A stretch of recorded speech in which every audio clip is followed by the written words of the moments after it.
Spent 18 months, 1 or 2 hours a night, studying the Bible. And when I finally got to Revelation 22, I realized I'd not been able to find a single provable error or contradiction. And I found over 200 places where the Bible accurately predicted future scientific discoveries. And I still remember the night. It was like 1 in the morning. I went through a calculation. What's the probability that these Bible authors could have predicted all these scientific discoveries accurately without the God of the universe inspiring them to write what they wrote? And that probability was less than 1 chance in 10 to the 300 power. And that was week. My physics professor gave us an assignment to calculate the probability that one of us in the class would be killed by a sudden reversal of the second law of thermodynamics. That probability is 1 chance in 10 to the 80th, which is so small, no one needs to worry about ever being killed by a reversal of the second law of thermodynamics. But I had just proved to myself that the message of the Bible was 10 to the 220 times more reliable than the second law of thermodynamics.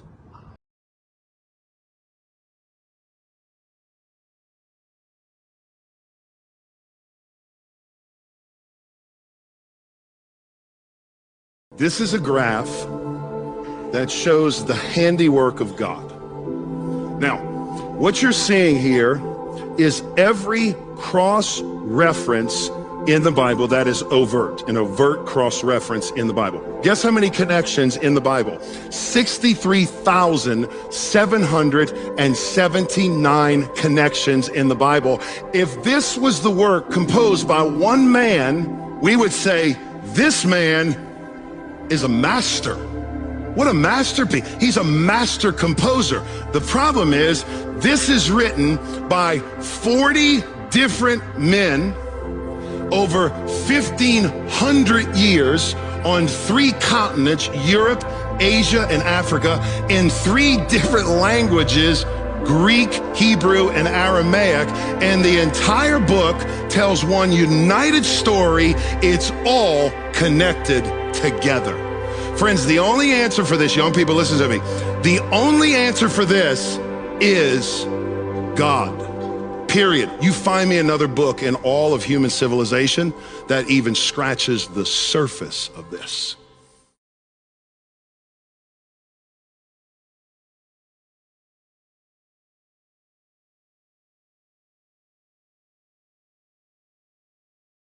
My question is that you said that you had the blood of our Lord examined by the Israelis. That's correct. What was their determination of that?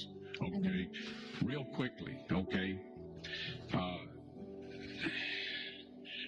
Dried blood is dead blood.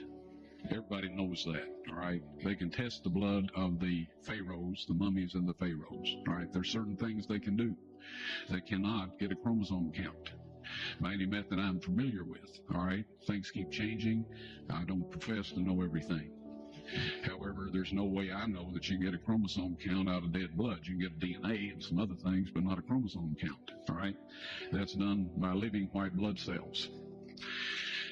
Now then, first of all, in this analysis, I took the blood into a laboratory in Israel. I asked one of the people I work with in antiquities, where is a good laboratory that does reliable work? And they said, such and such, such and such. I took it. I just said, please examine this blood and tell me what you can tell me about it. All right? They said, well, look, we're going to reconstitute it. We're going to put it in normal saline and keep it at body temperature for 72 hours with gentle swirling. All right, that's their business. That's great. I said, now I want to be there when you check it out. They said, fine. So I was back. They checked it out. I said, now, they said it's human blood. We can tell that. They did whatever tests they need to do. And then I said, take some of the white blood cells and put them in a growth medium and keep them at body temperature for 48 hours. And they said, well, that'll do no good because it's dead blood. I said, would you please do that for me? And they said, okay, we'll do it. So anyway, I said, I want to be there when you take it out and examine it. So I was back there. They took it out, examined it under microscope, and the one technician called the other one over there, and then they called the boss over there, and they were talking Hebrew a mile a minute there for a little bit, and they looked at me and they said, "Mr. Wyatt, this human blood only has 24 chromosomes in it. Everybody else has 46. You see, 23 from your mother, 23 from your father, 22 autosomes from your mother, 22 autosomes from your father. You get an X from your mother, you may get an X or Y from your father, all right? This blood had 23 chromosomes from the mother's side, one Y chromosome only. You see, the child could not have developed if they hadn't had the autosomes from the mother. So all of his physical characteristics were determined by his mother's side of the family, her autosomes. His maleness was determined by this one Y that came from a source, not a human male. Then they said, this blood is alive. And then they said, whose blood is this?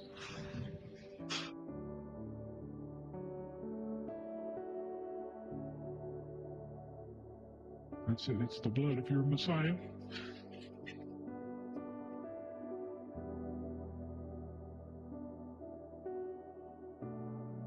And I assure you, those men's lives have changed.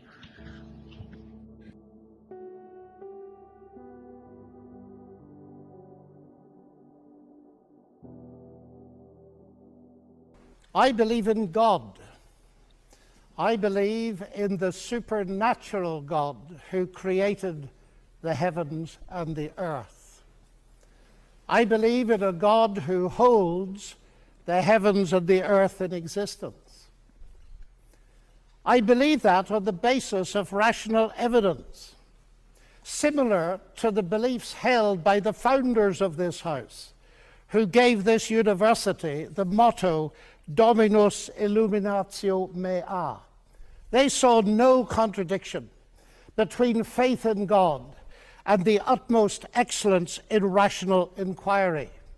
And if I dare mention my alma mater of Cambridge in this holy place, I would remind you that on the door of the Cavendish Laboratory in Cambridge are written the words, "Great are the works of the Lord, studied by all who delight in them."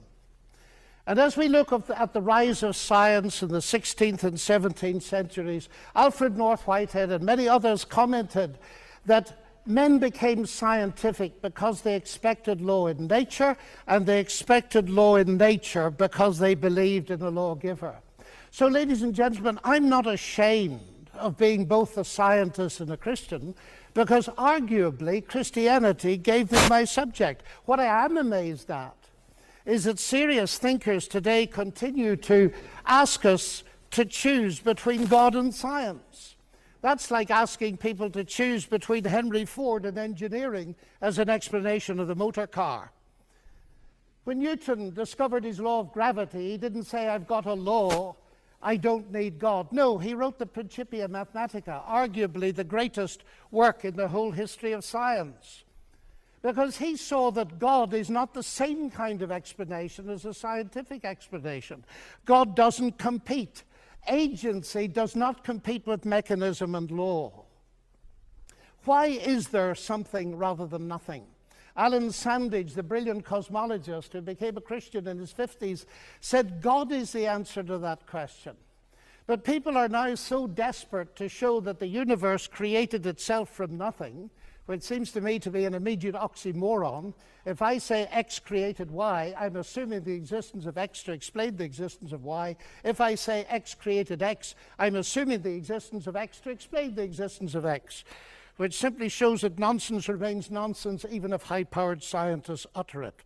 It reminds me a little bit of G.K. Chesterton, who said, "It is absurd to complain that it is unthinkable for an unthinkable God to make everything out of nothing, and then to pretend that it is more thinkable that nothing should turn itself into everything."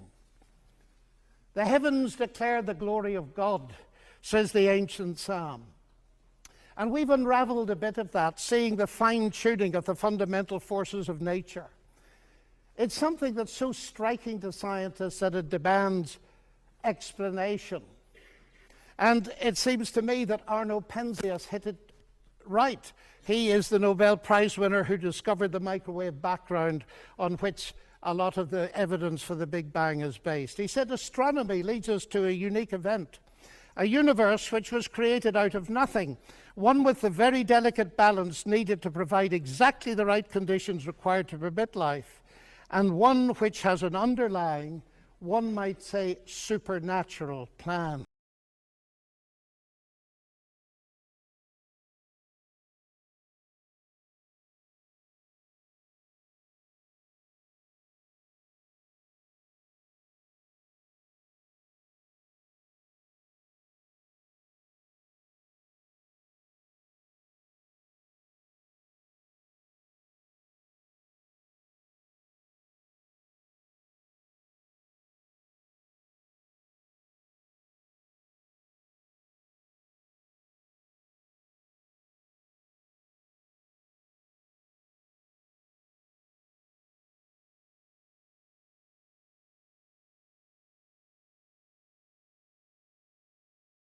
The main thing they want you to believe is the supernatural is not real.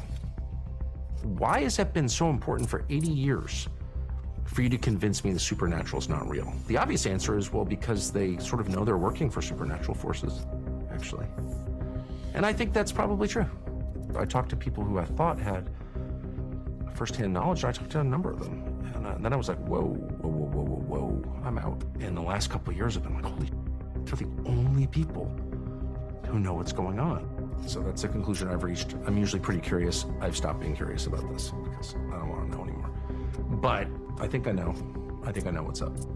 And only the Bible readers are prepared to understand it. Tucker Carlson steps into the Sean Ryan Show to expose some disturbing truths. Known for his credibility and direct access to influential figures, Tucker has conducted interviews with top-tier personalities, including the president of Russia. He hints at having uncovered a very frightening reality through these high-level interactions, insights he is about to share. Please pay close attention as Tucker Carlson reveals what he's discovered about the forces shaping our world. Let's listen to what Tucker has to say. The fact that anyone would even consider getting within 1,000 miles around with a nuclear exchange just shows you that the core impulse here is, that's what all of this is. And that's why I personally think it's spiritual. I think it's, the word demonic is suddenly being overused. It's everywhere because it's real. But yeah, if you see a human movement that's anti-human, the push toward nuclear war, for its own sake, is by definition anti-human, I would say. AI is anti-human by definition. Anti-human by definition. Transhumanism is anti-human. Do people act against their own long-term interests? Probably not, actually. So it's probably not human. Very simply, trying to reduce it to its most basic elements, and like any movement that's anti-human is probably not human, is it? Probably not. Do dogs act against their own collective interest? Do caribou? Do porcupines? Do single-cell amoeba? Do sea cucumbers? No, none of them do. No animal does that because it's not natural. Animals are part of nature. They do natural things. People are subject to the supernatural. So they do things that are not natural, like themselves. That's why we're the only species that does itself. So when you yourself, whether slowly or all at once, you're being acted on by forces outside of you, spiritual forces, obviously. I think this makes so much sense, especially when you consider the anti-human trends we're seeing today. Remember when Cat Williams talked about similar issues? There are lots of testimonies from celebrities who speak openly about these phenomena, but it's as if we're asleep, unable to grasp the reality because the elites are doing their best to dismiss the supernatural.